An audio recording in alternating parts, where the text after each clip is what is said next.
ഇതാക്കാൻ കഴിയുന്നത്. അസ്സലാമു അലൈക്കും. എൻ്റെ ക്വസ്റ്റ്യൻ, ഒരാളൊരു പ്രവൃത്തി ചെയ്താൽ അതിൻ്റെ ഫലം അയാൾക്ക് കിട്ടുമെന്നാണല്ലോ. എങ്കിൽ ഒരു അന്യമതസ്ഥനാണെങ്കിൽ അയാൾ ചെയ്തതിൻ്റെ ഫലം അയാൾക്ക് നാളെ പരലോകത്ത് കിട്ടുമോ? ഉദാഹരണത്തിന് മദർ തെരേസ, ആ വ്യക്തിത്വം അദ്ദേഹത്തിൻ്റെ ജീവിതത്തിൽ വളരെയധികം നല്ല പ്രവൃത്തികൾ ചെയ്ത ഒരു സ്ത്രീയാണ്. അപ്പോൾ അവർക്ക് അതിൻ്റെ ഫലം നാളെ പരലോകത്ത് ലഭിക്കുമോ? ഇല്ലെങ്കിൽ അവർ ചെയ്ത ആ പ്രവൃത്തികളെല്ലാം വെറും പാഴായതല്ലേ? മതവിശ്വാസിയായ ഒരാൾ ചെയ്ത നന്മയ്ക്ക് പ്രതിഫലം കിട്ടും. മതവിശ്വാസിയല്ലാത്ത ഒരാൾ ചെയ്ത നന്മയ്ക്ക് പ്രതിഫലം കിട്ടാതിരിക്കുമോ? അതാണ് ചോദ്യം. അങ്ങനെയാണെങ്കിൽ മതവിശ്വാസികളല്ലാത്ത ആളുകൾ നന്മ ചെയ്യുക വഴി പ്രതിഫലം കിട്ടാതെ വന്നാൽ അതൊരു പാഴ്വേലയായി മാറുകയും അത്തരം കർമ്മങ്ങളിൽ നിന്ന് അവർ പിന്മാറാനുള്ള സാധ്യതയുണ്ടാവുകയും ചെയ്യുകയില്ലേ? നമ്മുടെ നാട്ടിൽ മതവിശ്വാസികളെക്കാൾ കൂടുതൽ ഒരുപക്ഷെ മതവിശ്വാസമില്ലാത്ത ആളുകൾ നല്ല കാര്യങ്ങൾ ചെയ്തു വരികയും ചെയ്യുന്നത് നാം കാണുകയും ചെയ്യുന്നു. ഈ രംഗത്ത് വളരെ ലളിതമാണ് ഉത്തരം. വളരെ കൃത്യമായി ഖുർആൻ അത് വിശദീകരിച്ചതാണ്. ഫമൻ യഅമൽ മിത്ഖാല ദർറത്തിൻ ഖൈറൻ യറ വമൻ യഅമൽ മിത്ഖാല ദർറത്തിൻ ശർറൻ യറ. മനുഷ്യരായി ഈ ഭൂമിയിൽ പിറന്ന ആര് നന്മ ചെയ്താലും അതിന്റെ പ്രതിഫലം അവന് കിട്ടും. ആര് തിന്മ ചെയ്താലും അതിന്റെ ശിക്ഷ അവന് കിട്ടും. അവന് വിശ്വാസിയായാലും കുഴപ്പമില്ല, താന്തോന്നിയായാലും കുഴപ്പമില്ല, തെമ്മാടിയായാലും കുഴപ്പമില്ല.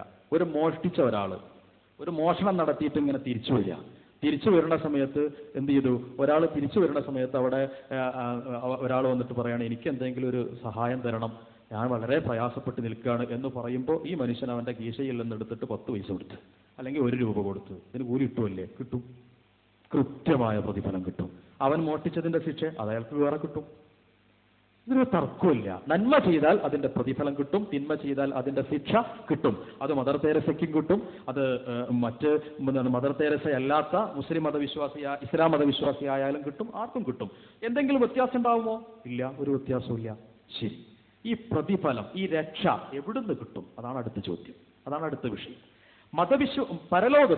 പരലോകത്ത് അഥവാ മരണാനന്തര ജീവിതത്തിൽ രക്ഷ എന്ന് പറയുന്നത് സ്വർഗവും ശിക്ഷ എന്ന് പറയുന്നത് നരകവുമാണ്. നന്മയ്ക്കുള്ള പ്രതിഫലം സ്വർഗമാണ്, തിന്മയ്ക്കുള്ള ശിക്ഷ നരകമാണ്.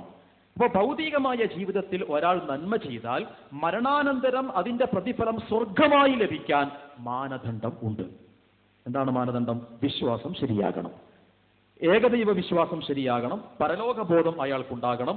ഞാൻ ചെയ്യുന്നത് നന്മയാണ് എന്ന വിശ്വാസപ്രകാരം, ദൈവികമായ കൽപ്പന പ്രകാരമാണ് ഞാൻ നിർവഹിക്കുന്നത് എന്ന ഉദ്ദേശശുദ്ധി അയാൾക്കുണ്ടാകണം. അങ്ങനെ ഇല്ലെങ്കിലോ ഫഖദിംനാ ഇലാ മാ അമിലു മിൻ അമലിൻ ഫജഅൽനാഹു ഹബാഅൻ മൻസൂറ. പരലോകത്ത് വെച്ചുകൊണ്ട് അവർ ചെയ്തിട്ടുള്ള നന്മകളിലേക്ക്, അമലുകളിലേക്ക് നാം തിരിയുകയും അത് ചിതറപ്പെട്ട ധൂളികളാക്കി, വെണ്ണീരുകളൊക്കെ നമ്മൾ പാറ്റിച്ചു കളയുകയും ചെയ്യും. ഫലാ നുഖീമു ലഹും യൗമൽ ഖിയാമത്തി വസ്ന. പരലോകത്ത് സ്വർഗപ്രവേശനത്തിന് പരിഗണിക്കാവുന്ന തരത്തിലുള്ള ഒരു നന്മയായി അതിനെ പരിഗണിക്കുകയില്ല.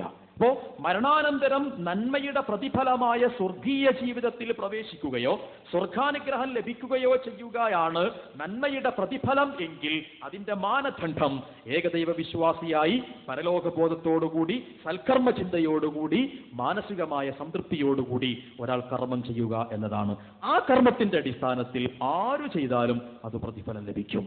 ശരി, അങ്ങനെയാണെങ്കിൽ ഭൗതികമായ ജീവിതത്തിൽ മതവിശ്വാസിയല്ലാത്ത ഒരാൾ നന്മ ചെയ്താൽ മരണാനന്തരം എന്താണ് അയാളുടെ അവസ്ഥ? രണ്ട് കാര്യം അവിടെയുണ്ട്. ഒന്നുകിൽ ഈ ഭൗതികമായ ലോകത്ത് വെച്ച് അയാൾ ചെയ്തിട്ടുള്ള നന്മയ്ക്ക് ഖൈറായി ഭൗതികമായ ലോകത്ത് വെച്ച് അവൻ അതിന്റെ പ്രതിഫലം അയാൾക്ക് നൽകും. പ്രതിഫലം കൃത്യമായി ഭൗതിക ലോകത്ത് കൊടുക്കും. ഇനി ഭൗതിക ലോകത്ത് മതവിശ്വാസമില്ലാത്ത ഒരാൾ ചെയ്ത നന്മയുടെ പ്രതിഫലം ഭൗതിക ലോകത്ത് കൊടുക്കുന്നില്ല എങ്കിൽ ആ നന്മയ്ക്കുള്ള കൃത്യമായ പ്രതിഫലം പരലോകത്ത് നരകശിക്ഷയിൽ ഇളവ് ചെയ്തു കൊടുക്കും. ഇതാണ് മതത്തിന്റെ മാനദണ്ഡം. അബൂ താലിബിന് സ്വർഗപ്രവേശനം ഇല്ല, എന്നാൽ നരകശിക്ഷയിൽ ഏറ്റവും ലഘുവായ ശിക്ഷ കൊടുത്തു. എന്തിന്? പ്രവാചകന്റെ സംരക്ഷണമെന്ന മഹത്തായ നന്മയുടെ പ്രതീകമായി വർത്തിക്കുന്നത് കൊണ്ട്. അപ്പൊ നന്മയ്ക്കുള്ള പ്രതിഫലം അയാൾക്ക് ചെയ്തു കൊടുക്കും. അപ്പൊ ഇതൊരു അനീതിയല്ലേ? അല്ല, ഇത് അനീതിയല്ല. എന്തുകൊണ്ട് അനീതിയല്ല? ഒരേ ഒരു മാനദണ്ഡം മാത്രമാണ് ഖുർആൻ ആവശ്യപ്പെടുന്നത്. നിന്റെ നന്മയ്ക്ക് പരലോകത്തിൽ സ്വർഗീയമായ അനുഗ്രഹം ലഭിക്കണമെങ്കിൽ നീ ദൈവവിശ്വാസിയായി മാറുക എന്നത് മാത്രമാണ്. അപ്പൊ നീ ദൈവനിഷേധിയായോ ശരിയായ മതവിശ്വാസി അല്ലാതെയോ ആണ് നന്മ ചെയ്യുന്നത് എങ്കിൽ നീ ഒരിക്കലും വിഷമിക്കുകയോ നീ ഒരിക്കലും പ്രയാസപ്പെടുകയോ ചെയ്യേണ്ടതില്ല. നിന്റെ നന്മയ്ക്ക് ഒന്നുകിൽ ഭൗതികമായ അനുഗ്രഹം വഴി ഞാൻ പ്രതിഫലം നൽകും, അതല്ലെങ്കിൽ പാരത്രിക ലോകത്ത് നരകശിക്ഷയിൽ ഇളവ് ലഭിക്കുക വഴിയുള്ള അനുഗ്രഹം നിനക്ക് പ്രദാനം ചെയ്യും. ഒരിക്കലും ഫലാ യുളിമു റബ്ബുക അഹദ. സർവശക്തനായ പടച്ചതമ്പുരാൻ അവന്റെ സൃഷ്ടികൾ ചെയ്യുന്ന ഒരു വിഷയത്തിലും തെല്ലും അനീതി കാണിക്കുകയില്ല. വല്ലാഹു റഊഫും ബിൽ ഇബാദ്. പരമാധികാരിയായ പടച്ചതമ്പുരാൻ ഏവരോടും കരുണയും ആർദ്രതയും സ്നേഹവും പാലിക്കുന്നതാണ്. അതുകൊണ്ട് ഞാൻ ഏതായിരുന്നാലും സൽക്കർമ്മം ചെയ്യുന്നു. ആ സൽക്കർമ്മത്തിന് ഭൗതിക ലോകത്തും പാരത്രിക ലോകത്തും ഗുണം ലഭിക്കണം എന്ന മാനസികമായ സംതൃപ്തിയും ഉദ്ദേശവുമാണ് ഉള്ളത് എങ്കിൽ ദൈവവിശ്വാസത്തിലേക്ക് ശരിയായ മാർഗം സ്വീകരിക്കുകയാണ് അതിനുള്ള മാനദണ്ഡം എന്നതാണ് ഈ വിഷയത്തിൽ സൂചിപ്പിക്കാനുള്ളത്. അള്ളാഹു നമ്മെ